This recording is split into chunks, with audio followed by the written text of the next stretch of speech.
अस्मद्गुरुभ्यो नमः। శ్రీమతే రామానుజాయ నమః.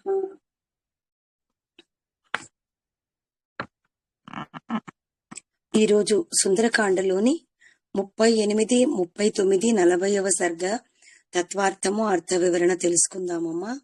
38వ సర్గలో సీతమ్మ 37వ సర్గలో చెప్పిన మాటలన్నీ విని మన హనుమ గొప్ప వాక్య విశారదుడు.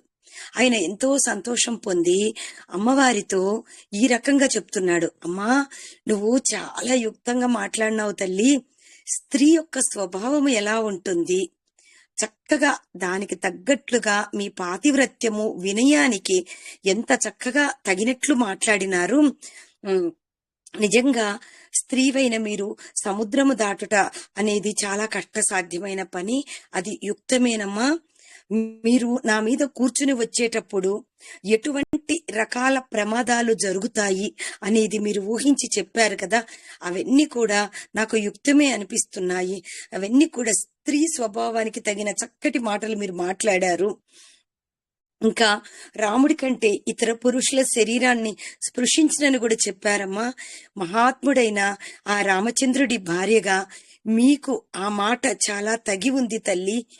అటువంటి మాట మీరు తప్ప ఇంకొకరు ఎవ్వరూ పలకలేరమ్మా అని చెప్తాడు.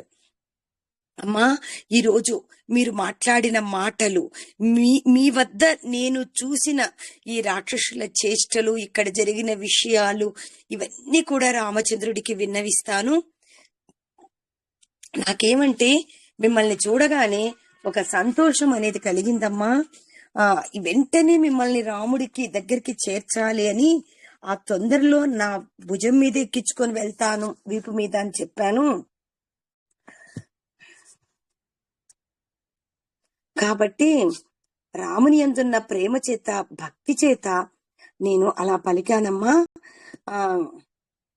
సరే, మీ చక్కగా చెప్పారు నాతో రావడానికి మీకు ఇష్టం లేదని. మరి నేను ఒకటి అడుగుతానమ్మా, రాముడు గుర్తించగలే అభిజ్ఞానము ఏదైనా మీ దగ్గర ఒకటి ఉంటే నాకు అది ఇవ్వండి అని అడుగుతారు. అప్పుడు ఆ మాట అడక్కని సీతమ్మ తల్లి కన్నీటితో ఆమె గొంతంతా కూడా గద్గదమైపోతుంది. అప్పుడు ఆ తల్లి చెప్తుంది, ఆ రాముడికి నేను జ్ఞాపకం రావడానికి ఒక చక్కటి కథ మా ఇద్దరి మధ్య జరిగింది, అది ఉంది గుర్తు. నేను నీకు ఆ కథ ఒక్క రాముడికి నాకే తెలుసు, ఇంకెవ్వరికి తెలీదు. నేను అది చెప్తాను, ఈ కథ వెళ్ళి మీరు రాముడికి చెప్పండి అంటది. ఎవరు? సీతమ్మ తల్లి. ఏమిటంటే, పూర్వము సీతారామచంద్రులు చిత్రకూట పర్వతం దగ్గర ఈశాన్య దిక్కులో ఉన్నప్పుడు అక్కడ దగ్గరగా ఒక చిన్న పర్వతం ఉండేదంట, చిత్రకూట పర్వతం దగ్గర. అక్కడ తాపసులు ఎలా ఉంటారో, ఒక చిన్న ఆశ్రమం కట్టుకొని ఉంటారు కదా, అలాంటి ఆశ్రమం కట్టుకొని ఆ మందాకిని నది సమీపంలో ఎంతో అన్యోన్యంగా అక్కడ ఉన్న ఉపవనాలలో తిరగడము, అక్కడ ఉన్న సెలయేరులలో అలసిపోయి స్నానాలు చేయడము, పుష్పాలతోటి అక్కడ కందమూల ఫలాలు తినుకుంటూ చాలా సంతోషంగా ఉన్నారంట సీతారామచంద్రుడు. అలా ఒకరోజు ఆ మందాకిని నది ఒడ్డు మీద రాముడి ఒడిలో తొడ మీద సీతమ్మ తల్లి పడుకోనుందంట. పడుకున్న సమయంలో అక్కడ కొంచెం దూరంగా ఒక ఎండబడిన మాంసం ఉందంట, ఒక మాంసపు ముక్కలు ఉంటే అది తినడానికి ఒక కాకి వచ్చి తింటూ కొరుకుతూ ఉందంట. కొరుకుతుంటే మన సీతమ్మ తల్లి ఏం చేసింది, రాముల వారి ఒడిలో పడుకొని ఒక మట్టి బిడ్డ తీసుకొని ఆ కాకిని ఇసిరి కొట్టిందంట. కొడితే అది అలా వెళ్ళి మళ్ళా తినడానికి వచ్చిందంట. అయితే ఇంకా సీతమ్మ తల్లి ఎంత చెప్పినా ఈ కాకి వెళ్ళట్లేదని తన మొలనూలు తీసి కొట్టడానికని చూస్తే అప్పుడు రాముడు అమ్మవారికి వెళ్ళి చూసి నవ్వుతారంట. ఒక చిన్న కాకి లాంటి పక్షి మీద కోపం తెచ్చుకుంటున్నావా అని చెప్పి నవ్వితే సీతమ్మ తల్లి అప్పుడు సిగ్గుపడుతుందంట. సిగ్గుపడి కొంచెం సేపటికి మరలా ఆ పక్షి, ఆ కాకి మరలా వచ్చి అక్కడ కొంచెం ఎగిరి సీతమ్మ తల్లి స్తనముల దగ్గర వచ్చి గీరుతూ ఉందంట. అయితే ఆ కాకిని తోలేసి సీతమ్మ తల్లి మరలా రాముడి ఒడిలో పడుకుందంట.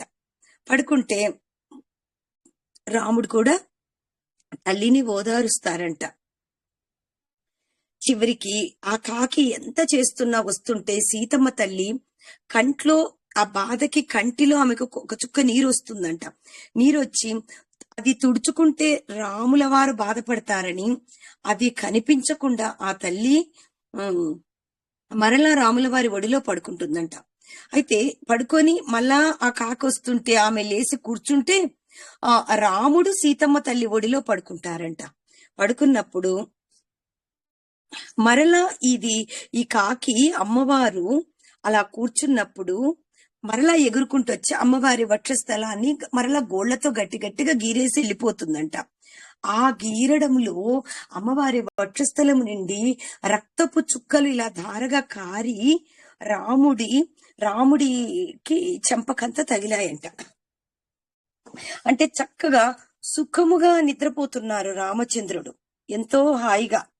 ఇక్కడ సమయ బోధిత శ్రీమాన్ సుఖసుప్త పరంతప అని 38వ సర్గలో 25వ శ్లోకంలో చెప్తున్నారు.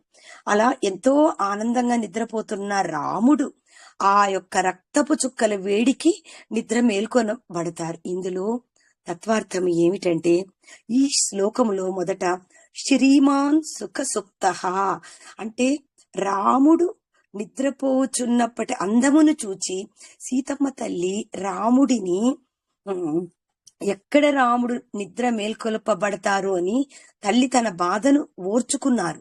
అందుకు అది చూచి ఇక్కడ సీతమ్మ తల్లి శ్రీమాన్ అని చెప్పి అంటారు. అంటే ఆ నిద్రపోయే సమయములో శ్రీరామచంద్రుడి సౌందర్యం అంట చాలా అద్భుతంగా ఉంటుందంట. అసలు ఆ నిద్రాకాలిక సౌందర్యాన్ని చూసి ఆనందించే అదృష్టము సృష్టిలో ముగ్గురికే కలిగిందంట. రాముడి యొక్క నిద్ర. ఆ ముగ్గురు ఎవరంటే, తల్లి అయిన కౌసల్య, గురువైన విశ్వామిత్రుడు, సీతమ్మ తల్లి భార్య.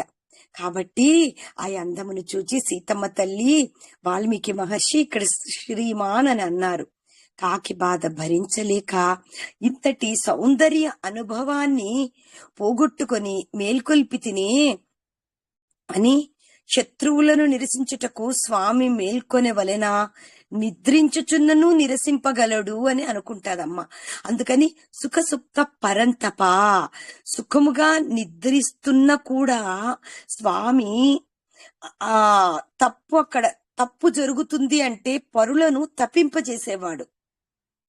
అట్లాంటి స్వామి ఏ కారణం లేకుండా అంతటి నిద్రలో నుంచి నిద్ర మేల్కొన్నారు శ్రీరాముల వారు. అయ్యో స్వామి నిద్ర మేల్కొనబడినారే అని అమ్మవారు ఇక్కడ బాధపడతారు. వెంటనే రాముడు అమ్మవారి వక్షస్థలములో గీరబడి ఉన్న ఆ రక్తపు మరకలు ఆ కాకిని చూచి ఒక సర్పము వలె బుసలు కొడుతూ కోపముతో ఒక్కసారిగా లేచి ఇలా కూర్చుంటారు. ఎవరు నీ వక్షస్థలాన్ని ఇంత గాయపరిచిన వాడు? 5 అంటే సీతమ్మ తల్లిని ఇక్కడ శ్రీరామచంద్రుడు 5 తలల పాముతో పోల్చాడు. ఇక్కడ అంటే సాక్షాత్తు అమ్మవారు శక్తి స్వరూపిణి అని శ్రీరాముడి మాటల ద్వారానే మనకిక్కడ తెలుస్తుంది. ఎవడు నిన్ను గాయపరిచిన వాడు 5 తలలు గల పాముతో ఎవడు ఆటలాడుచున్నాడు అని శ్రీరామచంద్రుడు అటు ఇటు చూస్తే అక్కడ దగ్గరగా ఆ కాకి రాముడి కంటబడుతుంది. ఆ కాకి గోళ్లకంతా కూడా రక్తం అంటుకొని ఉంటుంది. ఇంకా రాముడికి చాలా కోపం వస్తుంది. ఆ కాకం ఎవరు? ఆ కాకి సాక్షాత్తు ఇంద్రుడి యొక్క కొడుకు. ఆ వాయువుతో సమానమైన వేగము గలదంట ఆ వాయసము. అప్పుడు రామచంద్రుడు తాను కూర్చున్న ఆసనం దగ్గర ఒక దర్భను తీసి అలా ఎంత తప్పు చేశావని చెప్పి ఆ దర్భను బ్రహ్మాస్త్రముగా అభిమంత్రించి ఆ వాయుసం మీదికి ఒక్కసారిగా వదిలేస్తాడు. అది ఆకాశము ముల్లోకాలలో ఆ కాకిని తిప్పి వెంటాడుతూ ఉంటుంది. ఏది ఆ దర్భ బ్రహ్మాస్త్రం మంత్రించి వేశారు స్వామి. అలా వెంటాడుతుంటే ఎవరు రక్షిస్తారు నా కాకి ముల్లోకాలన్నీ తిరిగి అన్ని లోకాలు తిరిగి తన తండ్రి అయిన ఇంద్రుడి దగ్గరికి వెళ్తుంది, బ్రహ్మదేవుడి దగ్గరికి వెళ్తుంది, దేవతల దగ్గరికి వెళ్తుంది, మహర్షుల దగ్గరికి వెళ్తుంది. ఎవ్వరు కూడా కాకిని రక్షించలేకపోతారు. చివరికి ఏ దిక్కు లేక రాముడి పాదాల దగ్గరికి వచ్చి ఆ కాకము శరణు పొందింది. ఇక్కడ తత్వదీపిక ఏమిటంటే, ఇక్కడ కాకము తెలిసి శరణు పొందలేదు. అది మొదట దాని రక్షణ తన తండ్రి అయిన ఇంద్రుడు గాని, చంద్రుడు గాని, దేవతలు గాని ఇంకెవరైనా రక్షిస్తారని చెప్పి తన ప్రయత్నం ముందు తను చేసొచ్చింది. ముల్లోకాలు తిరిగింది. ఎక్కడ తిరిగినా ఏది చేతగాక, వేరొక దిక్కు లేక, చివరికి రాముడు ఉన్న చోట పడిపోతే శరణాగతి ఈ బ్రహ్మాస్త్రాన్ని నిలదొక్కగలగడు శ్రీరామచంద్రుడు ఒక్కరే అని పాదాల దగ్గర వచ్చి పడిపోతుంది. అంటే ఆ కాకి మనసులో భగవంతుడే ఉపాయము, రక్షించేవాడు ఒక్కడే అని భావించింది. ఇప్పుడు మనము నోటితో కొన్ని స్తోత్రాలను చదివి నామజపాలు, మంత్రజపాలు, భజనలు ఇవన్నీ మనము నోటితో చేసి స్వామిని శరణాగతి చేస్తాము. తర్వాత దేవాలయాలకు వెళ్ళినప్పుడు ఎంతో భక్తిగా స్వామికి చేతితో నమస్కరించి సాష్టాంగ నమస్కారాలు చేస్తాం. ఇదంతా ఏంటి? స్వామి నేను నీకు శరణాగతురాలిని అని స్వామిని కోరుకున్నాం. అలా భగవంతుడున్న చోటికి వచ్చి అలా తనకు పడిపోయింది ఆ కాకము. అంటే స్వామి ముందు శరణాగతి అయిపోయింది. శరణాగతులను రక్షించుటయందు ఎవరు? మన సాధుమూర్తి ఎవరంటే శ్రీరామచంద్రుడు. తన ఎదుట ఆ నేల మీద పడ్డ ఆ కాకిని చూచి శరణాగతుడని భావించి స్వామి ఎంతో దయతో ఆ కాకిని కాపాడుతాడు. అప్పుడు స్వామి అంటారు, కాకి ఇది నేను ఈ దర్భ మీద బ్రహ్మాస్త్రము ప్రయోగించి వేశాను. ఈ బ్రహ్మాస్త్రము ఎప్పుడు వ్యర్థము కాదు. నేనేమి చేయాలి చెప్పు నువ్వే అని స్వామి రామచంద్రుడు అడుగుతారు. అప్పుడు ఆ కాకమంటది, స్వామి నీ అస్త్రము వ్యర్థము కాకూడదంటే నా కుడి కంటిని మీ అస్త్రానికి గురి చెయ్యండి అని ప్రార్థిస్తాది. అప్పుడు ఆ కాకి యొక్క కుడి కంటికి అస్త్రాన్ని పంపిస్తారు స్వామి. అప్పుడు ఆ కుడి కన్నొక్కటే ఆ కాకికి పోతుంది. తర్వాత ఆ రకంగా ఆ యొక్క ఇంద్రుడి కుమారుడైన జయంతుడు అనే ఆ కాకి రూపంలో ఉన్న అతడి ప్రాణాన్ని రక్షిస్తారు రాముల వారు. అప్పుడు ఆ కాకి వెంటనే రామచంద్రుడికి అతడి తండ్రి అయిన దశరథ మహారాజుకు కూడా నమస్కారం చేసి సెలవు తీసుకొని ఇంకా ఎటువంటి పరిస్థితుల్లో సీతమ్మ తల్లి వైపు కను తిప్పి కూడా చూడకుండా వెళ్ళిపోతుంది. అప్పుడు సీతమ్మ తల్లి ఈ కథంతా హనుమంతుల వారికి చెప్తూ, నా కోసము నా స్వామి కాకియందు బ్రహ్మాస్త్రాన్నే ప్రయోగించారే. ఈనాడు నన్ను దొంగిలించి తెచ్చిన ఈ రావణాసురుడు 10 నెలల నుంచి నన్ను ఇంత బాధ పెడుతుంటే ఎలా ఊరుకుని ఉన్నారయ్యా నా స్వామి. ఇదే మాట, ఇదే కథ నేను ఎలా చెప్పానో అలాగే నా స్వామికి మీరు విన్నవించండి అని హనుమంతుల వారికి అమ్మవారు చెప్తారు. అంటే ఈ కథలో తత్వార్థం ఏమిటంటే సీతమ్మ తాను రక్షింపదగిన దానని రాముడికి గుర్తు చేస్తుంది అమ్మ. అసలు దేవతలందరూ ఏం చేస్తారు? ఇప్పుడు రావణాసురుడు చేసే దుర్మార్గాలను అరికట్టాలి అంటే రావణాసురుడు చనిపోవాలి. ఎవరు చంపాలి? మానవ రూపంలో ఉన్న రామచంద్రుడు. మరి రామచంద్రుడికి కోపం ఎట్లా రావాలి? ఏం చేయాలని దేవతలందరూ ఏం చేస్తారంటే ఈ ఇంద్రుడి కొడుకైన జయంతుడిని కాకి రూపములో రాముడికి కోపం వస్తుందా లేదా అని పరీక్షించడానికి పంపిస్తారు దేవతలే. ఆ కాకి రూపంలో ఉన్న ఆ ఇంద్రుడి కొడుకే జయంతుడు కావాలనే దేవతలు పంపించి వచ్చాడు కాబట్టి సీతమ్మ తల్లిని ఆ రకంగా హింసిస్తాడు. చివరికి రాముడికి కోపం వస్తుందా లేదా అని దేవతలందరూ చూస్తుంటే నిజంగా రాముల వారికి వెంటనే కోపం వచ్చి దాని మీద బ్రహ్మాస్త్రాన్ని ప్రయోగిస్తాడు. రామచంద్రుడు అయోధ్యకు దూరమైనాడు, తల్లిదండ్రులకు దూరమైనాడు, రాజ్యమంతా పోగొట్టుకున్నాడు, అడవులకొచ్చినాడు భార్యతో. అయినా కాని ఆ రామచంద్రుడికి ఏ రోజు కోపము రాలేదు. కాని సీతమ్మ తల్లిని హింసిస్తే ఆ కాకిని చంపాలి అనేంత కోపం వచ్చింది. ఇంకా దేవతలకు అర్థమైపోయింది విషయం. దేవతలందరూ కనిపెట్టి సీతాదేవిని రావణాసురుడి చేత అపహరింప చేయడానికి దేవతలందరూ ప్లాన్ చేస్తారు. ఆ రకంగా రావణుడిని చంపుటకై నన్ను లంకలో ప్రవేశపెట్టితివి కదా అంటే సీతమ్మ తల్లికి తెలుసు ఇదంతా ఈ రావణాసురుడు చనిపోవడానికే దేవతలు ఇలా చేశారని. కాబట్టి రావణుడిని చంపి నన్ను తీసుకొని వెలుట రాముడి కర్తవ్యం కదా. అసలు రాముడి అవతార ప్రయోజనం ఏమిటి? రావణాసురుడిని సంహరించడం. అయ్యో అది విస్మరించితివా అని ఈ మాట కూడా రామచంద్రుడికి గుర్తు చెయ్యమని హనుమంతుల వారికి చెప్తుంది. ఈ కథలో సీతమ్మ తల్లి ఆ కాకిని ఏం చేస్తాది, 2-3 సార్లు వారించడానికి అమ్మవారు ప్రయత్నం చేశారు. అంటే ఒకసారి అమ్మవారు కోపం తెచ్చుకుంటారు, ఒక రాయి విసురుతారు, తర్వాత ఒకసారి మొలనూలు లాగి అమ్మవారు విసిరబోతారు. కాని కాకి మరలా వచ్చి అమ్మను పొడుస్తూ ఉండింది. కాని అక్కడ రాముడు ఆ క్షణములో కూడా ఉపేక్షించి నవ్వాడు ఒకసారి. కాని కోపం తెచ్చుకోడు. కాకిని కూడా రామచంద్రుడు వారించడు. చివరికి సీతమ్మ తల్లి ఆ కాకిని కొట్టకుండా, ఏమి చెయ్యకుండా తన ప్రయత్నాన్ని పూర్తిగా మానేసి అమ్మవారు వదిలి రాముడి ఒడిలోకొచ్చి పడుకునేసింది. అప్పుడు కూడా కాకి సీతమ్మ తను పొడుస్తూ ఉంటే అప్పుడు రాముడికి కోపం వచ్చి లేచి కాకి మీద బ్రహ్మాస్త్రాన్ని ప్రయోగించాడు. అంటే తనను రక్షించుకొనుటకు ఏ సాధకుడు గాని, ఏ మానవుడు గాని తన ప్రయత్నము తాను చేసినంతసేపు రాముడు కాని దైవము కాని ఉపేక్షించును. ఏ కష్టమైన నీ ప్రయత్నాన్ని పూర్తిగా మానేసి భగవంతుడికి శరణాగతి ఎప్పుడైతామో ఆ కష్టాన్ని భగవంతుడే తీరుస్తారు. అలా అమ్మవారు సీతమ్మ తల్లి తాను ప్రయత్నమును విరమించినప్పుడు ఆ సమయములోనే భగవంతుడు వాళ్ళకున్న విరోధులు ఎవరైతే ఉంటారో వాళ్ళందరినీ కూడా తొలగించి అప్పుడే దైవం వచ్చి రక్షిస్తారంట అనే విషయాన్ని ఈ కాకాసుర వృత్తాంతం అనే కథలో మనం తెలుసుకున్నాము. ఇక్కడ తన ప్రయత్నమును తాను విడిచి అమ్మ రాముడే రక్షకుడని నమ్మింది. అలు నా ప్రయత్నం అని నమ్మినప్పుడు రక్షించే బాధ్యత ఎవరిది? రామచంద్రుడిదే.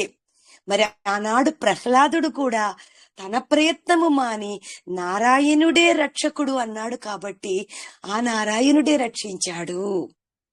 కాబట్టి సీతమ్మ తల్లి ఆ రాముడికి గుర్తు చేయడం కోసం ఈ కథంతా కూడా హనుమకు చెప్తారు. సీతమ్మ మళ్ళా హనుమతో చెప్తుంది, ఆ రోజు ఒక కాకి మీదే బ్రహ్మాస్త్రము ప్రయోగించావే, నా యందు ఎందుకు నీకు కృపాదయ కలగడం లేదు? నరోత్తముడివి కదా, అనాథవలే నేను ఈ రోజు ఈ లంకలో పడి ఉన్నానే, ఎలా మీ మనసు ఒప్పుతుంది ఇలా ఊరుకోవడానికి? ఒకసారి నేను రాముడు కలిసి ఉన్నప్పుడు అప్పుడు నేను రామచంద్రుడిని ఒక మాట అడిగాను. స్వామి, మీకు అభిమతమగు ధర్మమేమిటి స్వామి అని అడిగాను. ఆండ్రుశంస్యం పరో ధర్మ అని సాక్షాత్తు రాముల వారు నాకు చెప్పారు. 38వ సర్గలో 41వ శ్లోకంలో వాల్మీకి మహర్షి చెప్తారు, పరుల దుఃఖమును చూచి ఓర్వలేక ఉండటమే నాకు పరమ ధర్మము. సాక్షాత్తు రామచంద్రుడు సీతమ్మ తల్లికి చెప్పారు. మరి పరుల దుఃఖాన్ని చూచి ఓర్వలేని పరమధర్మము నీకుంటే నా దుఃఖాన్ని చూచి ఎలా ఓర్చుకున్నాడు నా స్వామి అని హనుమకు చెప్తుంది. స్వామి, మహావీరులు, మహోత్సాహులు, బలశారులు తెలుసు, రాక్షసులు ఎందుకు అస్త్రాన్ని ఎందుకు సంధించట్లేదు నా స్వామి? కారణమేమిటి? ఇవన్నీ నేను అడిగానని చెప్పండి మా స్వామికి. మరి స్వామి అయితే సరే, అన్నగారి ఆజ్ఞను పాటించి ఆ లక్ష్మణుడైనా రావచ్చు కదా నన్ను రక్షించడానికి. అసలు అగ్ని, సూర్యుడు వంటి తేజస్సులు గల ఆ పురుష శ్రేష్ఠులు ఎవరు అంటే ఆ రామలక్ష్మణులు. వాళ్ళు ఎంతో గొప్ప సమర్థులు. మరి ఎందుకు ఇలా ఉపేక్షిస్తున్నారు?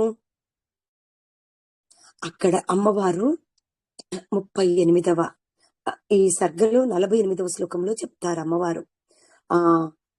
ఇక్కడ చాలా ఇంపార్టెంట్ శ్లోకము.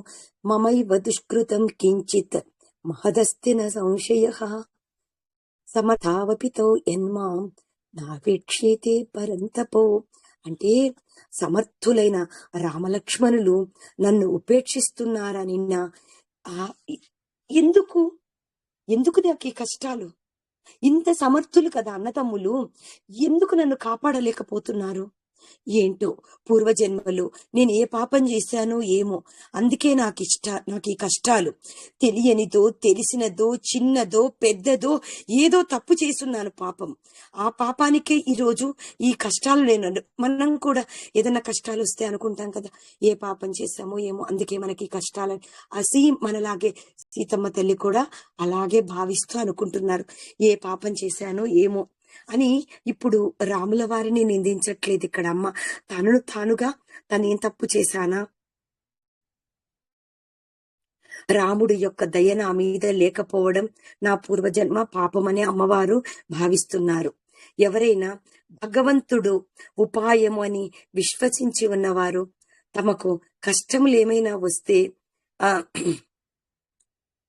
అటువంటి భగవంతుడి నమ్ముకున్న వాళ్ళు ఎవరు కూడా కష్టాలు వచ్చినప్పుడు ఆరోగ్యం ప్రాబ్లం రావచ్చు, కుటుంబంలో కష్టాలు రావచ్చు, రకరకాలుగా సంసారాల్లో వస్తూ ఉంటాయి. అలా వచ్చిన అటువంటప్పుడు ఎటువంటి పరిస్థితుల్లో కూడా భగవంతుడిని దూషించడం కానీ దెప్పడం కానీ చెయ్యకూడదు. భగవంతుడిని నమ్మిన వాళ్ళు ఎన్ని కష్టాలు వచ్చినా భగవంతుడి పాదాలను ఎప్పుడూ వదలకూడదు. ఆ కష్టాలు మనకెందుకు వస్తాయి? పూర్వజన్మలో మనము చేసుకున్న పాపానికే మనకు ఆ కష్టాలు కారణము అని మనం కూడా సత్యాన్ని తెలుసుకోవాలి. ఆ పాపమే నాకు కారణము, భగవంతుడు ఆ కర్మ నా చేత ఈ రకంగా అనుభవింపజేస్తున్నాడు అని సీతమ్మ తల్లి భావిస్తున్నారు. మామూలుగా సామాన్యంగా స్త్రీలు కానీ పురుషులు కానీ కష్టాలు వచ్చినప్పుడు మనం కూడా ఈ రకంగానే భావిస్తుంటాం. అమ్మ కూడా ఇలాగే భావించారు. ఇట్లు సీతమ్మ తాను అనుభవించే కష్టాలకు తన పాపమే కారణమని అనుకుంది. కొద్దో గొప్ప నా పాపమే కారణము అమ్మో అని అమ్మవారు అలా ఆలోచిస్తుంటే అమ్మవారికి రెండు గుర్తొస్తాయి. రెండు పాపాలు అమ్మవారు చేసినవి, తెలిసి చేసిన పాపాలు. ఒక పాపం ఏంటంటే భగవంతుడి ఎడ్ల భగవద్ అపచారము, ఇంకొక గొప్ప పాపం ఏంటంటే భాగవత అపచారము. చిన్న పాపము చూసారా, ఇక్కడ చాలా క్లియర్ గా చెప్తున్నారు. భగవంతుడి ఎడల చేసే అపచారం అంట చాలా చిన్నదంట, భాగవతుల ఎడ చేసే అపచారము చాలా పెద్దదంట. కాబట్టి భగవంతుడి విషయంలో చేసిన తప్పు కంటే భక్తుల విషయంలో చేసే తప్పు అనేది చాలా పెద్ద పాపము అని ఇక్కడ అమ్మవారు తెలియజేస్తున్నారు. సీతమ్మ తల్లి రామచంద్రుడితో అరణ్యానికి రావాలి అని చాలా సార్లు ఆ రోజు రామచంద్రుడిని బ్రతిమాలుతాది అమ్మ అయోధ్యలో. అప్పుడు బ్రతిమాలితే రామచంద్రుడు వద్దమ్మా, నువ్వు స్త్రీవి, చాలా సుకుమారివి, నువ్వు కష్టాలు పడతావు తల్లి, నువ్వు రావద్దు, అయోధ్యలో ఉండమ్మా అని చెప్తారు రామచంద్రుడు. కానీ అమ్మ వినదు. వినకుండా అమ్మ అంటాది, కింత్వా మన్యత వైదేహ పితామే మిథిలాధిప రామజా మాతరం ప్రాప్య స్త్రియం పురుష విగ్రహం అని రాముల వారిని అంటాది. 30వ సర్గలో ఇది 3వ శ్లోకము.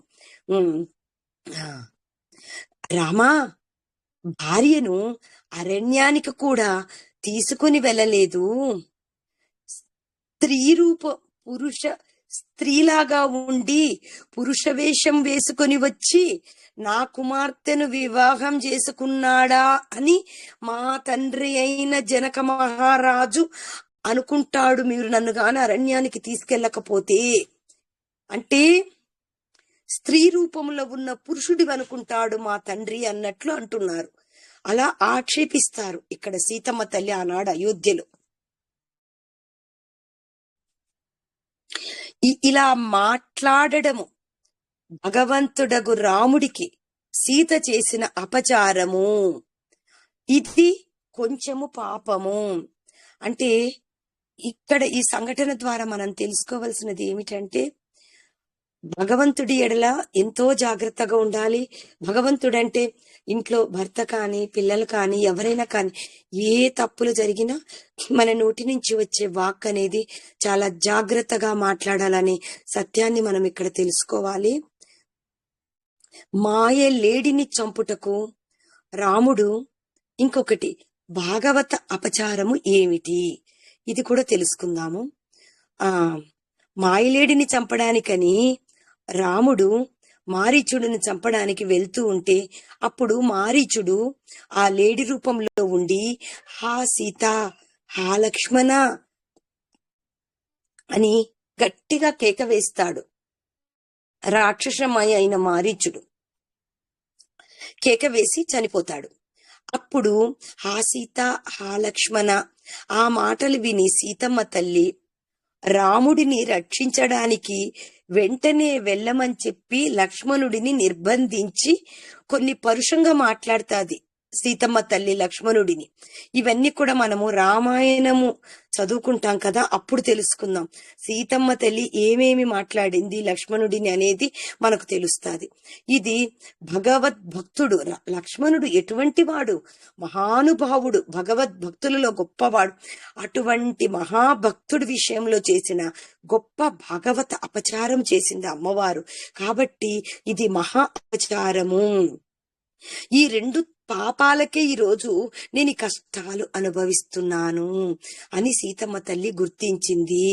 ఈ రెంటి ఫలమే బంధము. మనకు కూడా మనకి ఏ కష్టాలు వచ్చినా అవి ఖచ్చితంగా మనం ఈ జన్మలో చేసిన పాపాలన్నా అయి ఉంటాయి, పోయిన జన్మలో చేసిన పాపాలకే అనుభవిస్తాం. కానీ ఊరికే ఎవరికి కష్టాలు అనేటివి రావు. కాబట్టి ఇట్లు సీతమ్మ కంట్లో నీరు పెట్టుకొని పలికిన మాటలన్నీ కూడా హనుమంతుడు ఎంతో శ్రద్ధగా వింటారు. అమ్మా రాముడు మీ కొరకు ఎంతో శోకిస్తూ అసలు ఏ విషయాలు కాంక్షించలేదమ్మా, నిజమమ్మా, కాంక్షించుటలేదమ్మా, ఒట్టమ్మా. రాముడు దుఃఖమునంతుంటే లక్ష్మణుడు కూడా బాధపడుతున్నాడమ్మా. ఎట్లో నిన్ను మేము చూడగలిగినామమ్మా. మీరు ఇంకా మీకు ఇంకా శోకించవలసిన అవసరం లేదమ్మా. మీకు మంచి రోజులు వచ్చేస్తున్నాయి తల్లి, మీ దుఃఖం అంతమైపోతుంది. ఇంకా రామలక్ష్మణులు ఇద్దరు మిమ్మల్ని చూడడానికి త్వరలో వచ్చి ఈ లంకనంతా కూడా భస్మం చేసేస్తారమ్మా. మిమ్మల్ని తప్పకుండా ఆ లంకానగర పట్టణము నుంచి మీ రాజ్యానికి మిమ్మల్ని తీసుకెళ్తారమ్మా. అమ్మా నేను మీ వాక్కుగా రామలక్ష్మణులకి మా రాజైన సుగ్రీవుడికి ఏమి చెప్పాలి అని అడిగితే మరలా సీతమ్మ తల్లి కంటి నిండా నీటితో కౌసల్య లోకభర్తారం శుశువేయం మనస్విని తం మమార్థే సుఖం పృచ్ఛ శిరసాచాభివాదయ. అమ్మా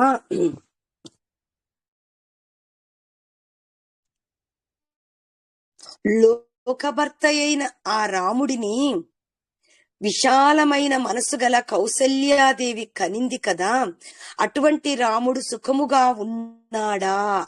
అటువంటి లోక భర్త అయిన రాముడిని అడిగినట్లు చెప్పుము. శిరస్సుతో నేను తల వంచి చెప్పిన నమస్కారాలు రామచంద్రుడికి చెప్పండి అని చెప్తుంది ఇక్కడ సీతమ్మ తల్లి హనుమతు. ఇక్కడ తత్వార్థము లోకభర్త అయిన రాముడిని కనింది కౌసల్య అనే మాటకి ఇక్కడ తత్వార్థము ఏమిటంటే, లోకములో స్త్రీలందరూ కూడా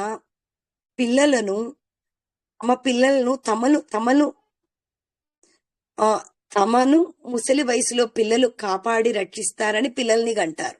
కానీ విశాలమైన మనస్సు గల కౌసల్య నా కుమారుడు లోకరక్షకుడు కావాలి అని ఎన్నో పూజలు, వ్రతాలు, నోములు చేసి లోకోపకారుడైన పుత్రుడు కావాలి అని ఆ తల్లి కనింది. అరే ఏ తల్లికైనా అంత గొప్ప సంకల్పంతో బిడ్డల్ని కంటారా? మరి ఆ కౌసల్యాదేవి అంత అమోఘమైన సంకల్పంతో రాముడిని కనింది. మరి ఆ సంకల్పంతో ఉంటే ఆ లోకభర్తలో ఆ లోకంలో నేను కూడా ఒక మనిషినే కదా, నన్నెందుకు రక్షించట్లేదు? తప్పక రక్షించాలి. మరి లోకంలో నేనే తొందరపడుచున్నానా? నేను ప్రార్థించవలసిన అవసరం లేదు రామచంద్రుడిని. మరలా రాముడు ఎప్పుడు చల్లగా సంతోషంగా సుఖంగా ఉండాలి, నేను అది ఒక్కటే ప్రార్థించాలి. కాబట్టి హనుమా రాముడు సంతోషంగా దుఃఖం లేకుండా ఉండాలి అని నేను అడిగానని చెప్పు హనుమా అని హనుమంతుల వారికి చెప్తుంది. అంటే భగవంతుడు ఉన్నారు అని తెలుసుకుంటే చాలు, మనందరము కూడా రక్షించు మా కష్టాలు తీర్చు అని ప్రార్థించవలసిన పని లేదు. మనం చేయవలసింది ఏమిటి? ఊరికే ప్రార్థనలు కాదు. మన కష్టాలు ఆయనకు చెప్పుకోవాల్సిన అవసరం లేదు. మనస్ఫూర్తిగా వంగి నమస్కారం చేసి ప్రతిరోజు పూజా మందిరంలో, తండ్రి నా ఆత్మ నీది, నీవే నా స్వామివి, నీకు చెందిన దానిని నేను నీ వాడను, నీవు నా వాడవు. ఆ ఒక్క మాట మనము భక్తితో చెప్తే చాలు, నీ కష్టాలన్నీ ఆయనే తీర్చేస్తారు అని సీతమ్మ తల్లి చెప్తున్నారు ఇక్కడ. ఇంకా ఆ లక్ష్మణుడిని కన్న తల్లి ఎంత గొప్ప తల్లి, మంచి బిడ్డను కన్న తల్లి. ఎంతో దివ్యమైన సుఖాలన్నీ కూడా వదిలేసి ధర్మాత్ముడైన లక్ష్మణుడు అయిన రాముడితో కలిసి అడవులోకి వచ్చేశాడు. ఆ రోజు రావణుడు అపహరించినట్లు లక్ష్మణుడికి తెలియదు. ఆ లక్ష్మణుడికి తెలుసున్నా నన్ను కాపాడేవాడు, లక్ష్మీవంతుడు, పెద్దలను సేవించే స్వభావము గలవాడు, సమర్థుడు, మామగారికి తగిన కుమారుడు కూడా. అలా ఎంతో మంచివాడు లక్ష్మణుడు. అసలు తండ్రి చనిపోయినాడనే విషయం తెలిసి కూడా తన తమ్ముడు పక్కన ఉన్నది చూసుకొని రామచంద్రుడు విచారం లేక లక్ష్మణుడు చూసుకొని కొంత సౌమ్యంగా ఉండగలిగారు. అటువంటి లక్ష్మణుడు కుశలమును నేను అడిగినట్లు లక్ష్మణుడికి మీరు చెప్పండి అని హనుమంతుల వారికి అమ్మవారు చెప్తారు. ఇక్కడ ఒక దివ్యమైన మంత్రం ఉందమ్మా. 38వ సర్గలో 66వ శ్లోకము దివ్యమైన మంత్రం. త్వమస్మిన్ కార్య నిర్యోగి ప్రమాణం హరి సత్తమా రాఘవస్త్వ సమారంభాత్ మయత్న పరో భవేత్. ఆంజనేయ, వానరులలో ఉత్తమ, ఈ కార్యాన్ని సమకూర్చుటలో నీవే గొప్ప వ్యవస్థాపకుడవు. నీవు చెప్పే ప్రేరణ కలిగించే మాటల వలన తప్పకుండా రాముడు ఈ యొక్క ప్రయత్నంలో విజయం ఆయనకు లభించగలదు. కాబట్టి అమ్మవారు అని ఈ యొక్క శ్లోకాన్ని హనుమతో పలుకుతారు. అంటే ఇక్కడ ఈ శ్లోకం అనేది ఒక మంత్రపూరితమైన శ్లోకము. ఎవరైనా కష్టాలు ఉన్నప్పుడు ఈ శ్లోకాన్ని చదివితే రామానుగ్రహం లభిస్తుంది అని పెద్దలైన ఆచార్యులు చెప్పగా విన్నాము.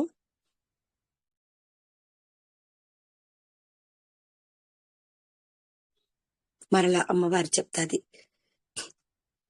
నాయన దశరథాత్మజ, రాముడితో చెప్పు, నేను ఒక్క నెల రోజులు మాత్రమే బ్రతకగలను, అంతకుమించి నేను జీవించలేను, ఇది సత్యము. ఈ రావణాసుడితే బంధించబడి ఉన్నాను, కాబట్టి ఏదో రకంగా నెల రోజుల లోపల రామచంద్రుడు ఇక్కడికి వచ్చి నన్ను రక్షించాలని చెప్పు అని చెప్తుంది. చెప్పి తన దగ్గర ఉన్న వస్త్రంలో దాచి ఉంచిన ఒక దివ్యమైన చూడామణిని అమ్మవారు తీసి ఆ చూడామణిని రాముడికి ఇవ్వమని హనుమంతుల వారికి ఇస్తుంది. హనుమంతుడు ఆ ఉత్తమమైన మణిని స్వీకరించి తన వ్రేలికి పెట్టుకుంటారు. ఆ తర్వాత సీతమ్మ తల్లికి నమస్కరించి ప్రదక్షిణము చేసి మహానందముతో మనసులో రాముల వారిని తలుచుకొని అక్కడ నుంచి పక్కకు జరుగుతారు. ఇక్కడ ఈ మొత్తము ఈ 38వ సర్గలో తత్వోపదేశం ఏమిటంటే, ఆత్మరక్షణ భారము పరమాత్మదే. మనకై మనము ఎంత స్వయం కృషి చేసినా ఉపేక్షిస్తారు. ఇక్కడ ఇంకొక ఇంపార్టెంట్, భగవద అపచారము కంటే కూడా భాగవత అపచారము చాలా పెద్ద పాపము అనే విషయాన్ని ఈ సర్గ ద్వారా మనము తెలుసుకుంటాము. జై శ్రీమన్నారాయణ.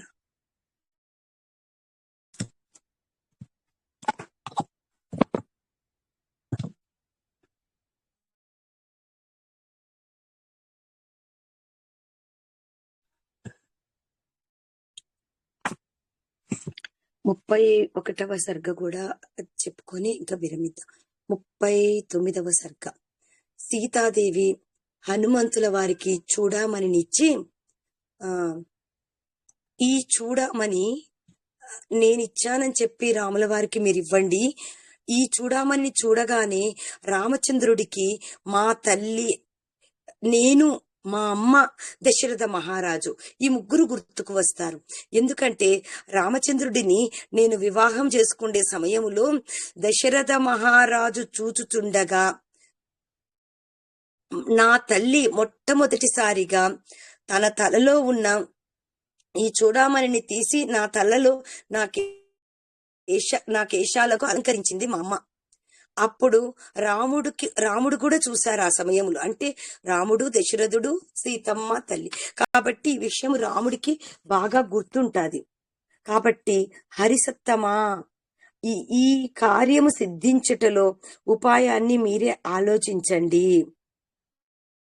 కాబట్టి మీరే ఈ కార్యాన్ని విఘ్నము లేకుండా పూర్తి చేయాలి, నా దుఃఖము తొలగేటట్లు చెయ్యండి అని అమ్మవారు ఇక్కడ అడుగుతున్నారు.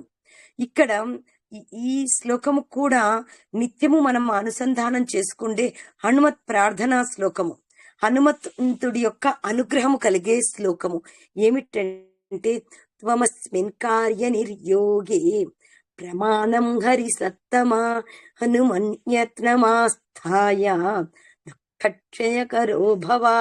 39వ సర్గలో 4వ శ్లోకము. చాలా నిత్యము ప్రార్థన చేయవలసిన శ్లోకం అంట, పెద్దలు చెప్పారు.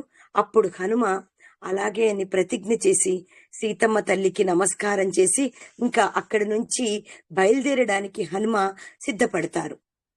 అప్పుడు హనుమంతుడిని అమ్మవారు మరలా ఆ లోపల దుఃఖముతో నిండిన గొంతుతో పంటుంది. హనుమ మరలా కూడా ఆమెకి ఎంత బాధేస్తుందో, హనుమ వెళ్ళిపోతున్నారని రామలక్ష్మణులను కుశలం అడిగానని చెప్పండి, మీ సుగ్రీవుడని మీ వానరులను అందరిని అడిగినట్లు చెప్పండి, రామచంద్రుడిని త్వరలో రమ్మని చెప్పండి అని మరలా అడిగి అమ్మవారు ఇంకొక మాట అంటారు ఇక్కడ 39వ సర్గలో 10వ శ్లోకంలో, వాచా ధర్మమవాప్నుహి, వాచిక ధర్మమును వనరించు ఉత్సాహంతో నీవు మాట్లాడే మాటల ద్వారానే రాముడికి పౌరుషము వృద్ధి పొంది మరు నిమిషములో రాముడు ఆ మాటలతో లంకకొచ్చేటట్లు చేయాలి. నువ్వు మీరు మాట్లాడే మాటలే ఒక గొప్ప సందేశము.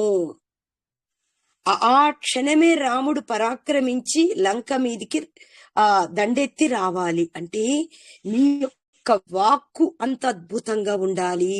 ఇక్కడ ఎంత చక్కగా చెప్పారు చూడండి వాల్మీకి. వాచా ధర్మం అవాప్నుహి, ఆ మాట్లాడే ఆ మాటల ద్వారానే రాముడికి ఆ పౌరుషం రావాలి.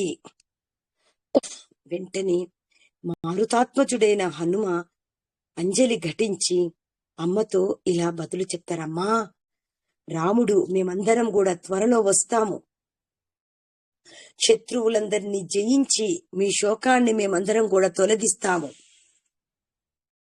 రామచంద్రుడు బాణాలకు తట్టుకోగలిగ వాళ్ళు రాక్షసులు, దేవతలు, మర్త్యులలో ఎవ్వరు కూడా లేరమ్మా.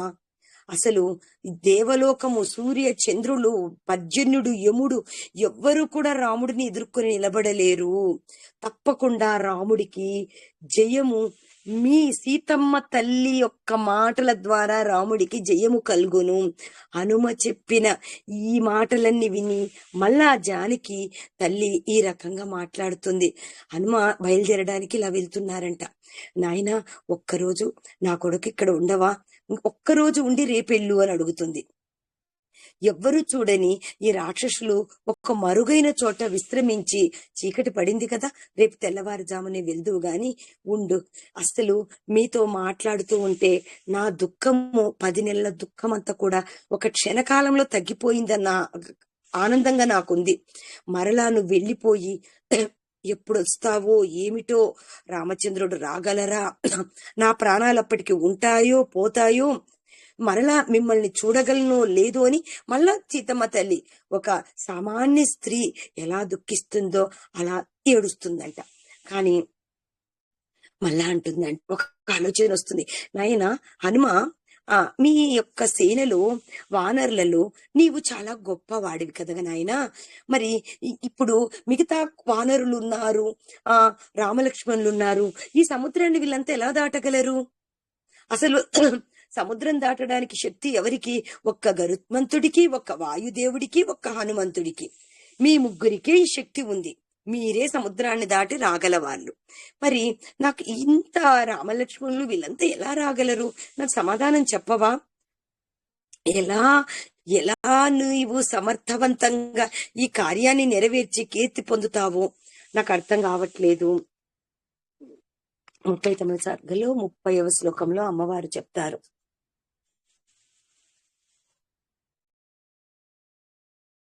కాబట్టి ఆ శ్లోకంలో ఈ యొక్క లంకలో ఉన్న రాక్షసులందరినీ కూడా మర్దించి తన బాణాలతో లంకను చీకాకుపరిచి రామచంద్రుడు నన్ను తీసుకెళ్లేటట్లు ఈ కార్యాన్ని నెరవేర్చు అని అమ్మవారు చెప్తున్నారు.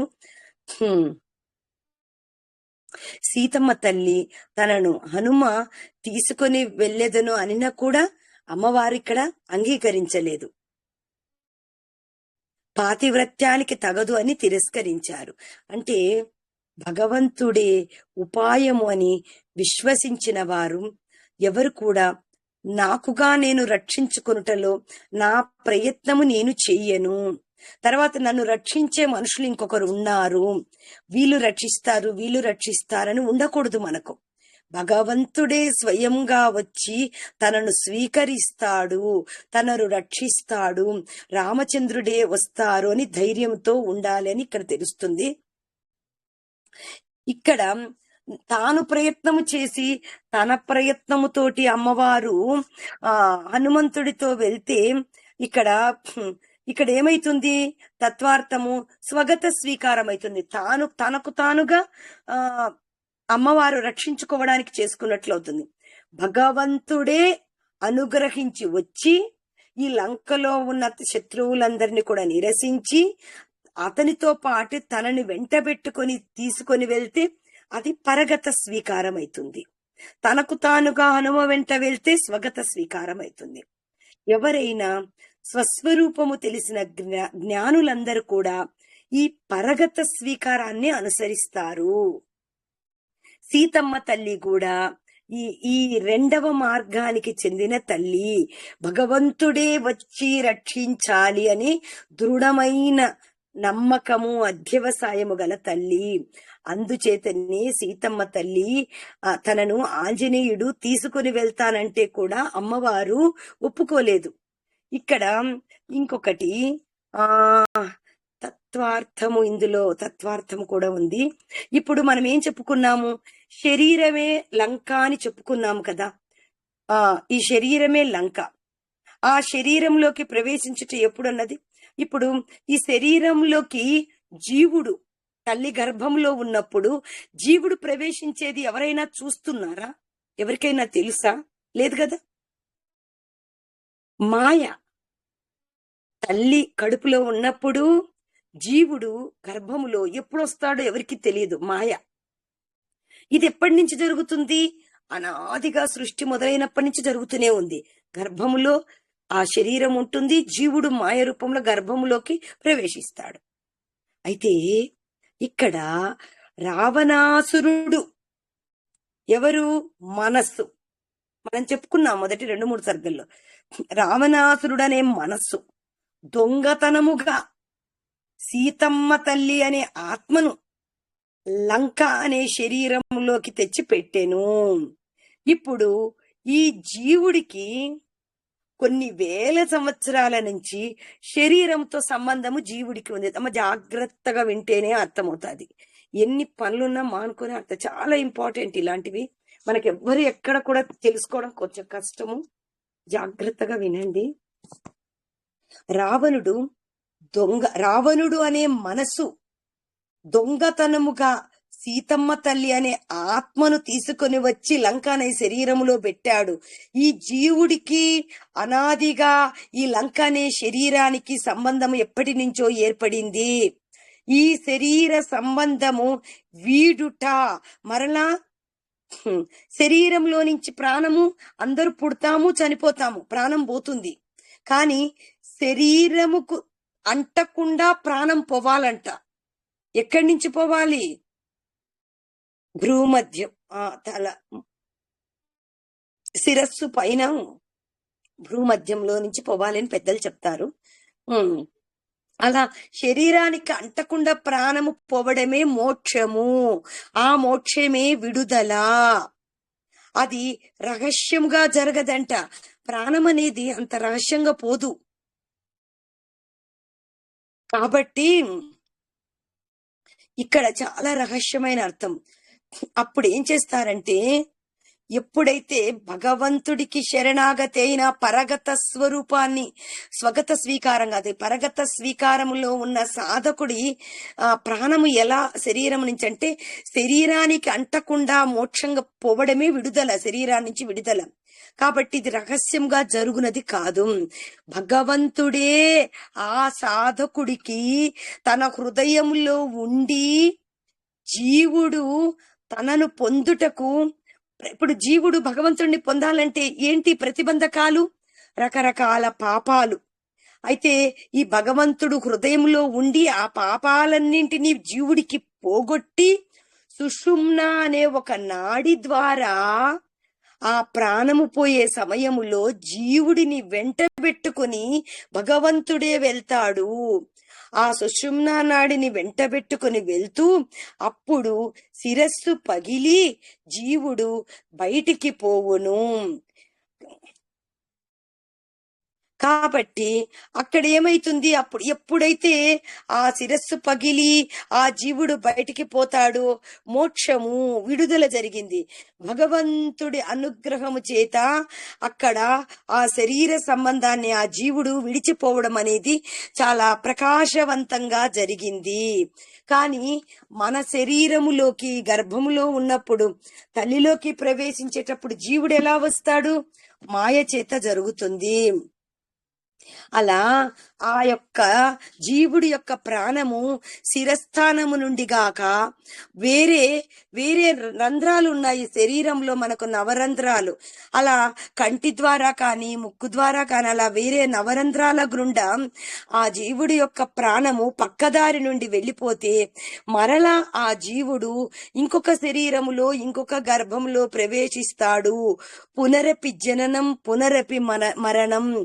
అందుచేత సీతమ్మ తల్లి రావణాసురుడు అనే మనసును చంపిన తరువాత రామచంద్రుడితో కలిసి వెళ్ళాలి అని కోరుకుంటున్నది. అలాంటి హేతువంతమైన తల్లి మాటలు విని హనుమ ఈ రకంగా బదులు చెప్తారు. అమ్మా, మా వానర సైన్య నాయకుడు సుగ్రీవుడు చాలా బలవంతుడమ్మా. మిమ్మల్ని ఆ రామచంద్రుడితో చేర్చడానికి అందరూ కూడా చాలా ఉత్సాహంతో కృతనిశ్చయంతో ఉన్నారమ్మా. మా రాజు ఆజ్ఞను పాలించి మా వానరులంతా కూడా గొప్ప బలాపరాక్రమములు గలవారు. భూమికంతా కూడా అందరూ వాయు మార్గంలో ప్రదక్షిణం కూడా చేసేంత బలపరాక్రమవంతులమ్మా వాళ్ళంతా. నీవేమో నేనే గొప్పవాడి నేను అంటున్నావు, కానీ మా సుగ్రీవుడి దగ్గర నాకంటే గొప్పవాళ్ళు, నాతో సమానులు అయిన వాళ్ళు ఎంతో మంది ఉన్నారమ్మా. నాకంటే తక్కువ ఒక్కరు కూడా లేరమ్మా మా రాజు దగ్గర. కాబట్టి ఇంకా తక్కువంటే నేను ఒక్కవాడినేనమ్మా, అందరూ నాకంటే గొప్ప వాళ్ళని చెప్తున్నారు. చూడు, గొప్ప వాళ్ళ మాటలు ఇలాగే ఉంటాయి. అందరికంటే నేనే తక్కువ వాడిని అని చెప్పి హనుమ చెప్తున్నారు. అందుకని నన్ను పంపారమ్మా, నాకంటే బలవంతులు ఉన్నారమ్మా. అసలు ఇంకా వాళ్ళ సంగతి చెప్పడానికి కూడా అలవి కాదు.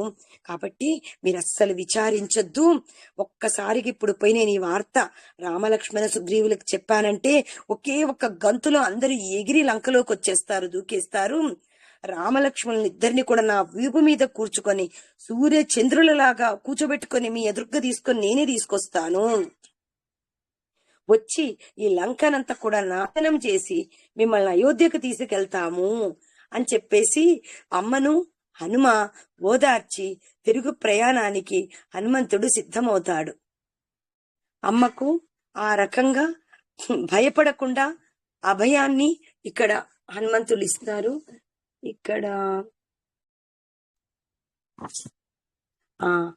ఇక్కడ ఈ 39వ సర్గలు తత్వోపదేశం ఏమిటంటే, మన శరీరములోనికి తల్లి గర్భములో ఉన్నప్పుడు జీవుడు ప్రవేశించడం అనేది మాయ చేత రహస్యంగా జరుగుతుంది. అది ఎవ్వరికీ తెలియదు. కానీ మనిషి ప్రాణము పోయేటప్పుడు, ప్రాణ నిష్క్రమణం జరిగేటప్పుడు మాత్రము భగవద్ అనుగ్రహముచే ప్రకాశవంతముగా జరుగును. అంతరాత్మ రూపములో జీవుడిలో ఉంటాడంట పరమాత్మ. ఆయన ఆచార్యుడు గురువు అయిన పురుషకారము ద్వారానే, అంటే ఆచార్యుడి ద్వారానే ఆ యొక్క జీవుడు చేసుకున్న పాపాలు, అతడికి ఉన్న ప్రతిబంధకాలన్నీ కూడా తొలగిపోయి ఆ జీవుడు సుషుమ్న అనే ఒక నాడి ద్వారా పరమాత్ముడు జాగ్రత్తగా జీవుడిని వెంటబెట్టుకుని వెళ్ళి శిరస్థానము నుండి ఆ జీవుడిని బయటికి తీసుకెళ్లి తనలో ఐక్యం చేసుకుంటాడు. ఇలా జరగాలి అంటే భగవంతుడి యొక్క కృప లేనిచే స్థిరస్థానము నుండి కాక పక్కదారిలో వెళ్తే మరలా ఆ జీవుడు వేరొక శరీరంలో ప్రవేశించి పునర్జన్మను పొందుతాడు. ఒక్క శిరస్థానములో నుంచి జీవుడు వెళ్ళాలి అంటే భగవంతుడి కృప ఉన్న వాళ్ళకే అటువంటి మరణము సంభవిస్తుంది అనే విషయము ఈ యొక్క 39వ సర్గ తత్వోపదేశము. 40వ సర్గ రేపు చెప్పుకుందామమ్మా. మనసి